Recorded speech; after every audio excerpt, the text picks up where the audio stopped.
Hello everyone. आज हो चुकी है 10 फरवरी और 10 फरवरी से बनने वाले जितने भी इम्पॉर्टेंट करंट अफेयर के आप लोगों के एग्ज़ाम ओरिएंटेड प्रश्न हैं सभी पर चर्चा करने वाले हैं।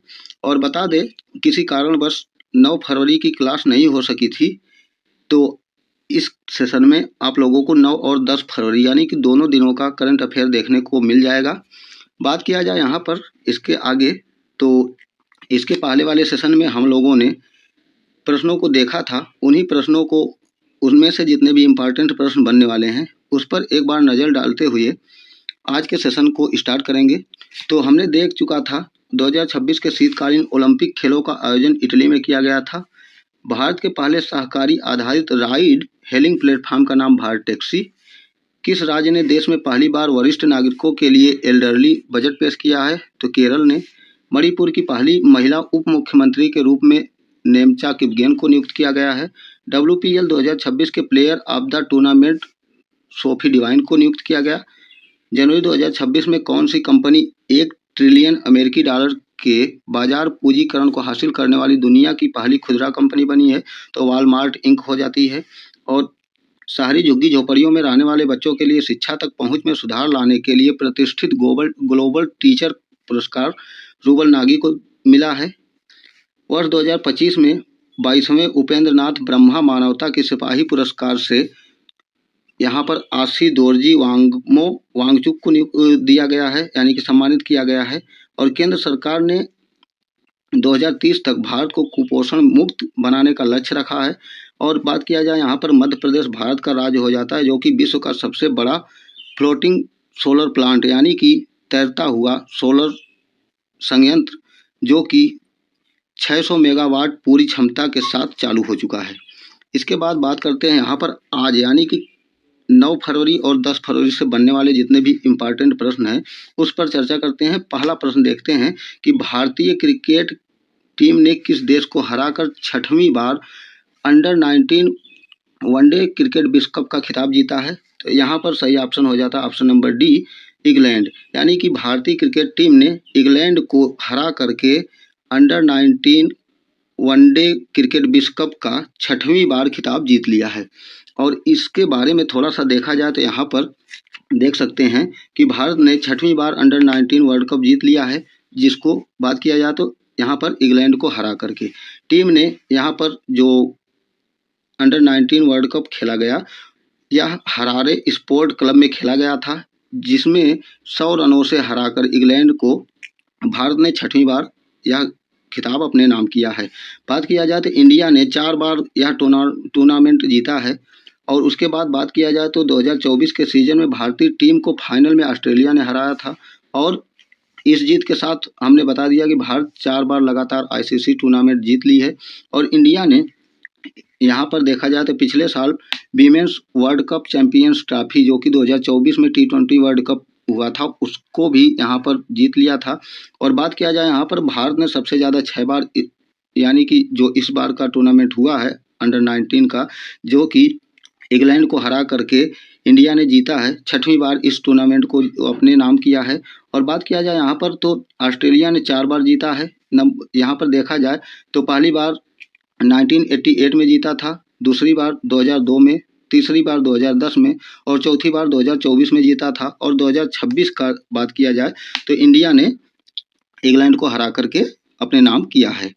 बात किया जाए यहाँ पर प्रश्न नंबर 2 की। प्रश्न नंबर 2 देखा जाए तो यहाँ पर हमने यह प्रश्न इसके पहले भी आप लोगों को बताया था, लेकिन इसमें यहाँ पर मशाल के बारे में पूछा गया है, यानी कि जो 2026 का शीतकालीन ओलंपिक हुआ था उसकी बात किया जाए तो इसके मशाल वाहक कौन है? तो यहाँ पर ऑप्शन नंबर सी सही हो जाता है, अभिनव बिंद्रा। यानी कि 2026 का शीतकालीन ओलंपिक जो हुआ था, जिसे मिलानो कोर्टिना के नाम से भी जाना जाता है, इसके मशाल वाहक की बात किया जाए तो अभिनव बिंद्रा हो जाते हैं। इनके बारे में थोड़ा सा देखा जाए तो यहाँ पर देख सकते हैं कि भारत के दिग्गज निशानेबाज यानी कि अभिनव बिंद्रा निशानेबाज एक खिलाड़ी हैं, जिन्हें 2008 में बीजिंग ओलंपिक के स्वर्ण पदक विजेता के रूप में घोषित किया गया था। यानी कि जो बीजिंग में ओलंपिक हुआ था 2008 का, इसमें अभिनव बिंद्रा ने निशानेबाजी में स्वर्ण पदक अपने नाम किया था। और बात किया जाए यहाँ पर तो 2026 के शीतकालीन ओलंपिक में मशाल वाहक के रूप में अभिनव बिंद्रा को नियुक्त किया गया है। उसके बाद यहाँ पर हमने बता दिया मशाल वाहक। और ओलंपिक की बात किया जाए तो मिलानो कोर्टिना 2026 के शीतकालीन ओलंपिक में एक मशाल वाहक के रूप में इन्हें नियुक्त किया गया और इसका आयोजन इटली में किया गया था। इटली के कहाँ पर किया गया था? मिलान और कोर्टिना यानी कि 2 शहरों में इसका आयोजन यानी कि 2026 के शीतकालीन ओलंपिक का आयोजन किया गया था। बात किया जाए यहाँ पर प्रश्न नंबर 3 की, तो प्रश्न नंबर 3 देखा जाए तो मिलानो कोर्टिना यानी कि 2026 का शीतकालीन ओलंपिक के उद्घाटन समारोह में ध्वजवाहक के रूप में किसे यहाँ पर नियुक्त किया गया था? तो यहाँ पर देख सकते हैं ध्वजवाहक के रूप में यहाँ पर किसे नियुक्त किया गया है? तो ऑप्शन नंबर ए हमारा सही हो जाता है, आरिफ खान को। मिलानो कोर्टिना 2026 शीतकालीन ओलंपिक के उद्घाटन समारोह में ध्वजवाहक के रूप में किसे नियुक्त किया गया है? तो यहाँ पर सही ऑप्शन हमारा हो जाता है option number A, Arif Khan. और इनके बारे में थोड़ा सा देखा जाए तो यहाँ पर इटली में आयोजित आयो मिलानो कोर्टिना 2026 यानी कि शीतकालीन ओलंपिक 2026 की बात किया जाए तो इसका उद्घाटन समारोह स्कीयर आरिफ खान के, जो कि भारत के निवासी हैं, ध्वजवाहक के रूप में यानी कि भारत की तरफ से गए थे, इन्हें ध्वजवाहक के रूप में नियुक्त किया गया था। उसके बाद बात किया जाए यहाँ पर तो ध्वजवाहक आरिफ खान हो जाते हैं। और आयोजन हमने इसके पहले ही बता दिया कि 2026 का शीतकालीन ओलंपिक इटली के मिलानो कोर्टिना में आयोजन इसका किया गया था।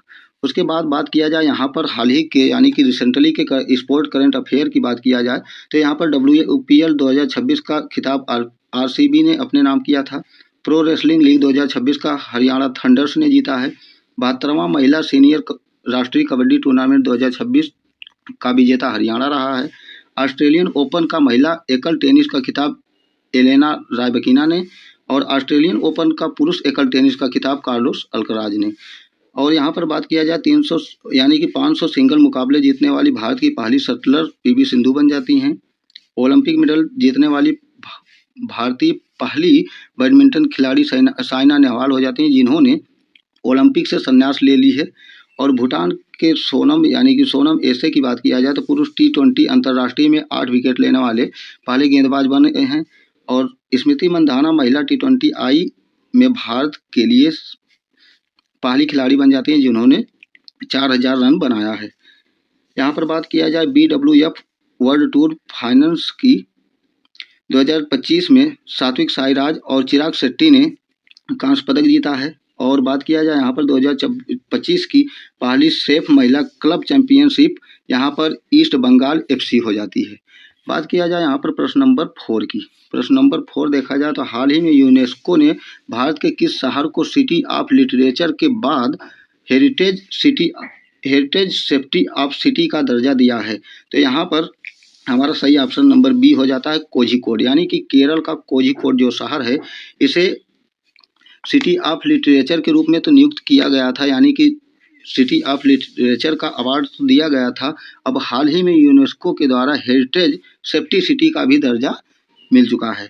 और इसके बारे में थोड़ा सा बात किया जाए यहाँ पर तो यूनेस्को ने केरल के कोझिकोड शहर को सिटी ऑफ लिटरेचर यानी कि साहित्य का शहर का दर्जा देने के बाद उसे रचनात्मक शहरों के नेटवर्क में भी शामिल कर लिया है। और कोझिकोड 2023 में बात किया जाए तो आधिकारिक तौर पर यह खिताब मिला था और जो अपने 500 से अधिक लाइब्रेरी और समृद्ध साहित्य के लिए प्रसिद्ध था। इसके लिए इसे 2023 में अवार्ड से सम्मानित किया गया था। और बात किया जाए यहाँ पर तो ग्वालियर को यहाँ पर ऑप्शन में देख सकते हैं, ग्वालियर को यहाँ पर फर्स्ट ऑप्शन हमारा है ग्वालियर। तो ग्वालियर को देखा जाए तो ग्वालियर को यहाँ पर हाल ही में अभी सिटी ऑफ म्यूजिक का भी दर्जा मिल चुका है। उसके बाद बात कर लेते हैं यहाँ पर यूनेस्को के बारे में। तो यूनेस्को की स्थापना देखा जाए तो 16 नवंबर 1945 को इसका मुख्यालय फ्रांस के पेरिस में। और महानिदेशक की बात किया जाए तो खादिर अल एनानी यहाँ पर यूनेस्को के महानिदेशक हो जाते हैं। यहाँ पर हाल ही के रिलेट करने वाले करंट अफेयर की बात किया जाए तो यूनेस्को ने उड़ीसा के रत्नागिरी, उदयगिरी, ललितगिरी बौद्ध स्थलों को भारत के विश्व धरोहर स्थल का दर्जा यानी कि स्थायी रूप से नामित किया है। पेरिस में स्थित यूनेस्को मुख्यालय में बाबा साहब अम्बेडकर की प्रतिमा का अनावरण हाल ही में किया गया है। और बात किया जाए यहाँ पर तो भारत यूनेस्को की अमूर्त सांस्कृतिक विरासत की सुरक्षा के लिए अंतर सरकारी समिति के 20वें सत्र की मेजबानी 8 से 13 दिसंबर 2025 तक किया था, जो कि जिसका आयोजन नई दिल्ली में किया गया था। उसके बाद बात किया जाए प्रश्न नंबर 5 की। यहाँ पर प्रश्न नंबर 5 देखा जाए तो निम्नलिखित में से 100% बीमा कवरेज हासिल करने वाला भारत का पहला जिला कौन सा हो जाता है? तो यहाँ पर ऑप्शन नंबर डी सही हो जाता है। राजस्थान का अलवर जिला जो है वह 100% बीमा कवरेज करने वाला भारत का पहला जिला बना हुआ है। और हाल ही में यहाँ पर देखा जाए कुछ इससे रिलेट करने वाले करंट अफेयर के फैक्ट की, तो भारत की पहली LNG diesel dual fuel diesel electric multiple unit यानी कि डेमो ट्रेन की बात किया जाए तो इसका उद्घाटन अहमदाबाद में किया गया था। और 24 घंटे नल से पीने योग्य पानी वाला भारत का पहला शहर ओडिशा का पुरी बना हुआ है। देश की पहली हाइड्रोजन वाटर टैक्सी की बात किया जाए तो वाराणसी में इसका प्रारंभ किया गया है। और भारत के पहले टेम्पर्ड ग्लास प्लांट का उद्घाटन नोएडा में किया गया है। भारत के पहले महिला आधारित फूड हब मुंबई में। और सौर ऊर्जा से चलने वाली भारत की पहली विधानसभा की बात किया जाए तो दिल्ली हो जाता है। और दुनिया का सबसे बड़ा मेडिटेशन सेंटर वाराणसी में है। दुनिया की सबसे बड़ी ऑफिस बिल्डिंग सूरत में। भारत की पहली transmedia entertainment city Amravati. UNESCO city of gastronomy यानी कि बात किया जाए तो उत्तर प्रदेश का लखनऊ हो जाता है। और भारत की पहली नाइट सफारी लखनऊ में। और भारत का पहला ई वेस्ट इको पार्क दिल्ली में। और देश की पहली सोलर सिटी सांची को बनाया गया है। और देश की पहली ट्रैफिक लाइट फ्री सिटी की बात किया जाए तो यह कोटा हो जाता है। उसके बाद बात कर लेते हैं यहाँ पर प्रश्न नंबर 6 की। प्रश्न नंबर 6 देखा जाए तो राष्ट्रीय भारोत्तोलन चैंपियनशिप 2026 में किस खिलाड़ी ने 3 नए राष्ट्रीय रिकॉर्ड बनाकर स्वर्ण पदक जीता है? तो यहाँ पर हमारा सही ऑप्शन नंबर डी हो जाता है, मीराबाई चानू। मीराबाई चानू यह एक भारोत्तोलक खिलाड़ी हैं और इन्होंने अभी हाल ही में 3 नए राष्ट्रीय रिकॉर्ड बनाए हैं, जिसमें कि स्वर्ण पदक इन्होंने अपने नाम किया। इनके बारे में देखा जाए थोड़ा सा तो ओलंपिक रजत पदक विजेता मीराबाई चानू ने राष्ट्रीय भारोत्तोलन चैंपियनशिप में महिलाओं के 48 किलोग्राम का वर्ग जो होता है उसमें खिताब जीती हुई हैं। और इन्हीं में इन्होंने 3 राष्ट्रीय रिकॉर्ड बनाए हैं। बात किया जाए यहाँ पर इसके तो कई बार यहाँ पर विश्व चैंपियनशिप पदक के विजेता मीराबाई चानू ने 205 किलोग्राम के स्क्वैच में 89 किलोग्राम और क्लीन एवं जर्क में 116 किलोग्राम वजन उठाकर यह रिकॉर्ड बनाया है। और इन्होंने स्क्वैच, क्लीन, जर्क में तीनों में कुल प्रयास में नई राष्ट्रीय रिकॉर्ड की बात किया जाए तो स्वर्ण पदक विजेता यहाँ पर घोषित हो जाती हैं। और बात किया जाए यहाँ पर प्रश्न नंबर 7 की, तो प्रश्न नंबर 7 हाल ही में वर्ल्ड गवर्नमेंट समिट 2026 का आयोजन किस शहर में किया गया? तो यहाँ पर ऑप्शन नंबर डी सही हो जाता है, दुबई में। यानी कि वर्ल्ड गवर्नमेंट समिट 2026 का आयोजन दुबई में किया गया था। इसके बारे में देखा जाए डिटेल थोड़ा सा तो यहाँ पर देख सकते हैं वर्ल्ड गवर्नमेंट समिट 2026 दुबई में। दुबई के बात किया जाए तो शेपिंग फ्यूचर गवर्नमेंट थीम के साथ यहाँ पर आयोजित किया गया था। और इसमें 445 से अधिक सत्रों में से बात किया जाए तो 450 से अधिक यहाँ पर नेता जो कि वैश्विक नेता होते हैं यहाँ पर शामिल यानी कि भागीदार बने थे इसके। और इसकी बात किया जाए तो यह मुख्य फोकस इसका जो है जो वर्ल्ड गवर्नमेंट समिट 2026 हुआ है इसका मुख्य फोकस बात किया जाए तो नवाचार, सततता, तकनीकी सहयोग और सार्वजनिक नीति के भविष्य पर इसका चर्चा रहा है। और बात किया जाए यहाँ पर इससे रिलेट करने वाले यानी कि ई गवर्नेंस वर्ष पर 28वां राष्ट्रीय सम्मेलन 2025 जो किया गया था विशाखापट्टनम में किया गया था। और भारत के अंतर्राष्ट्रीय चावल सम्मेलन बात किया जाए तो नई दिल्ली में किया गया था। और विश्व सागौन सम्मेलन केरल के कोच्चि में किया गया था। CSO समिट 2025 का आयोजन चीन में किया गया था। 28वीं यूनिवर्सल पोस्टल कांग्रेस 2025 का आयोजन UAE में किया गया था। विश्व बैडमिंटन चैंपियनशिप 2026 के विजेता की बात किया जाए और आयोजन कहाँ किया गया था तो भारत में किया गया था।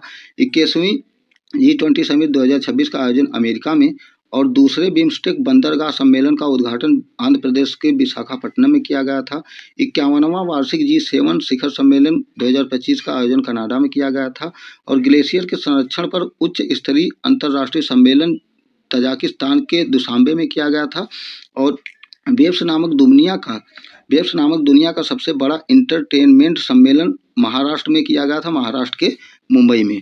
उसके बाद बात किया जाए यहाँ पर प्रश्न नंबर 8 की। प्रश्न नंबर 8 बात किया जाए तो भारतीय रिजर्व बैंक ने नीतिगत रेपो रेट को कितने प्रतिशत अपरिवर्तित रखने का फैसला रखा है? तो ऑप्शन नंबर बी सही हो जाता है। 5.25% यहाँ पर आरबीआई द्वारा नीतिगत रेपो रेट को रखने का निर्णय यहाँ पर लिया गया है। और इसके बारे में देखा जाए थोड़ा सा आरबीआई के बारे में, तो भारतीय रिजर्व बैंक के गवर्नर यहाँ पर हो जाते हैं संजय मल्होत्रा, जिनके द्वारा यहाँ पर रेपो रेट जो दर यहाँ पर फिक्स की गई है 5.25 की गई है। उसके बाद बात किया जाए यहाँ पर आरबीआई के बारे में, थोड़ा सा डिटेल देखा जाए तो आरबीआई यहाँ पर 16 जुलाई 1975 यानी कि 16 जुलाई से 75 करोड़ रुपए से अधिक के लिए सभी भुगतानों के लिए यहाँ पर कुबेर ई प्लेटफॉर्म यानी कि ई कुबेर प्लेटफॉर्म को अनिवार्य रूप से यहाँ पर नियुक्त कर दिया है। और आरबीआई की बात किया जाए तो इसका मुख्यालय महाराष्ट्र के मुंबई में है। स्थापना 1 अप्रैल 1935 को। गवर्नर संजय मल्होत्रा। बात किया जाए यहाँ पर प्रथम गवर्नर तो ओसबर्न स्मिथ हो जाते हैं। और भारतीय गवर्नर की बात किया जाए यानी कि प्रथम भारतीय गवर्नर आरबीआई गवर्नर तो यहाँ पर द्वारकानाथ देशमुख हो जाते हैं। यहाँ पर उप गवर्नर की बात किया जाए तो आरबीआई में 4 उप गवर्नर और 1 गवर्नर के रूप में कार्य करते हैं, जिनमें से उप गवर्नर की बात किया जाए तो गिरीश चंद्र मुर्मू, स्वामीनाथन, टी रविशंकर और पूनम गुप्ता 4 उप गवर्नर हो जाते हैं। और वर्तमान में देखा जाए तो जो संजय मल्होत्रा हैं आरबीआई के वर्तमान गवर्नर हैं। बात किया जाए यहाँ पर प्रश्न नंबर 10 की, तो प्रश्न नंबर 10 नहीं बल्कि यहाँ पर प्रश्न नंबर 9 होना चाहिए। तो केरल के बाद भारत में बर्ड एटलस जारी करने वाला भारत का दूसरा राज्य कौन सा हो गया है? तो यहाँ पर सही ऑप्शन हो जाएगा ऑप्शन नंबर सी, गोवा। यानी कि सबसे पहले बर्ड एटलस जारी करने वाला राज्य केरल था और दूसरे नंबर पर गोवा हो जाता है। और इसके बारे में बात किया जाए यहाँ पर तो थोड़ा सा देखा जाए तो गोवा ने 7 फरवरी 2026 को गोवा बर्ड एटलस जारी करने वाला भारत का दूसरा राज्य बन चुका है। पहले की बात किया जाए फर्स्ट नंबर पर केरल था जिन्होंने बर्ड एटलस जारी किया था। यहाँ पर बर्ड एटलस वैज्ञानिक ग्रिड आधारित सर्वेक्षणों का उपयोग करते हुए पक्षियों और उनकी प्रजातियों का वितरण और संख्या का मानचित्र जो दर्शाया जाता है उसे ही बर्ड एटलस के रूप में जारी किया जाता है। इसका बात किया जाए तो शुभारंभ वालपोई में आयोजित यानी कि गोवा के वालपोई में 9वें वर्ल्ड फेस्टिवल के दौरान इसका आयोजन किया गया था। और इस फेस्टिवल की थीम की बात किया जाए तो शानदार महादेई इसका विषय यानी कि थीम है। उसके बाद बात किया जाए यहाँ पर गोवा के बारे में, तो गोवा के बारे में थोड़ा सा देख लेते हैं। यहाँ पर गोवा भारत की बात किया जाए तो 25वां राज्य बनाया जाता है 57वें संविधान संशोधन अधिनियम के तहत, जो कि 30 मई 1987 को प्रभावी रूप से भारत का 25वां राज्य के रूप में उसे दर्जा मिल जाता है। और बात किया जाए गोवा के राज्यपाल की तो अशोक गजपति राजू हो जाते हैं। मुख्यमंत्री प्रमोद सावंत हैं। राजधानी गोवा की पणजी है। और हाल ही में देखा जाए तो गोवा 100% साइबर धोखाधड़ी प्रतिक्रिया प्रणाली वाला भारत का पहला राज्य बन जाता है। पूर्ण कार्यात्मक साक्षरता हासिल करने वाला दूसरा राज्य गोवा हो जाता है। और 10वें आयुर्वेद दिवस का आयोजन कहाँ पर किया गया था? तो गोवा में किया गया था। और बात किया जाए तो भारत का पहला एकीकृत न्यूरो पुनर्वास केंद्र कहाँ पर स्थापित किया गया है? तो गोवा में किया गया है। और बात किया जाए यहाँ पर प्रश्न नंबर 11 यहाँ पर टाइप हो गया है लेकिन होगा यहाँ पर प्रश्न नंबर 10 ही। तो 10 नंबर की बात किया जाए तो भारत में सबसे पहले किस बंदरगाह प्राधिकरण ने उन्नत ड्रोन रोधी प्रणाली तैनात करने की है? तो बात किया जाए यहाँ पर तो ऑप्शन नंबर सी सही हो जाता है। BO चिदम्बरनार बंदरगाह प्राधिकरण द्वारा भारत में बंदरगाह प्राधिकरण की बात किया जाए तो उन्नत ड्रोन रोधी प्रणाली तैनात किया है। इसके बारे में डिटेल देखा जाए तो यहाँ पर देख सकते हैं BO चिदम्बरनार जो बंदरगाह प्राधिकरण है भारत का पहला बंदरगाह है जिन्होंने उन्नत ड्रोन रोधी प्रणाली तैनात की है। और बात किया जाए तो यह प्रणाली जटिल बंदरगाह वातावरण के लिए रेडियो फ्रिक्वेंसी जैसे कि राडार आधारित तकनीकों को एकीकृत करता है। और बात किया जाए तो यह 360 डिग्री कवरेज प्रदान करता है। इसकी चालन क्षमता की बात किया जाए तो 5 किलोमीटर तक का इसका रेंज है, जो कि 5 किलोमीटर के अंदर यानी कि बात किया जाए तो अनाधिकृत जो ड्रोन होते हैं उनको ट्रैक कर सकता है और वर्गीकृत कर सकता है। इसके साथ साथ इसे निष्क्रिय यानी कि नष्ट भी कर सकता है। उसके बाद बात किया जाए यहाँ पर तो आप लोगों को बता दूं कि ग्रैमी अवार्ड से जितने भी इम्पोर्टेंट प्रश्न बनने वाले हैं 2026 का, इसका सेशन हमने एक अलग से बनाया है, तो इसको एक बार देख लीजिएगा। ग्रैमी अवार्ड 2026 का दलाई लामा को दिया गया है, इस पर एक नया सेशन है, उसको देख सकते हैं। और यहाँ पर बात कर सकते हैं कि यह वीडियो आप लोगों को कैसा लगा, कमेंट बॉक्स में अवश्य बताइएगा। फिर मिलेंगे नेक्स्ट वीडियो में, नेक्स्ट डे के नेक्स्ट करंट अफेयर के साथ। Thank you so much.